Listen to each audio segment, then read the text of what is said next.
तो hey guys, क्या हाल है आप सबकी। तो उम्मीद करता हूँ बहुत अच्छे होंगे। तो गाइस, मैंने आपको इससे पहले नहीं बताया था कि मेरे पास 2 शेर है और उतने फुर्तीले हैं कि मैं आपको बता नहीं सकता, बहुत खूंखार भी है। तो आज मैं अपने 2 शेर से मिलाऊंगा आपको, जो बहुत खतरनाक है और आपको दहाड़ के भी सुनाएगा। तो पहला शेर हमारा यहाँ बैठा हुआ। हाँ भाई, बोल ले कुछ। अबे फुर्तीला है तू, बोल। गुड। तो हम आपको दूसरे शेर के पास लेके चलते हैं, जो अभी सो रखा है। ओए, दूसरा शेर हमारा ये सो रखा है। चल चल, पब्लिक को दहाड़ के दिखा, जल्दी दहाड़ के दिखा।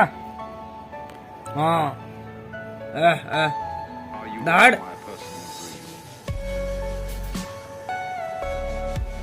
तो गाइस, ये दोनों सुस्ती शेर है,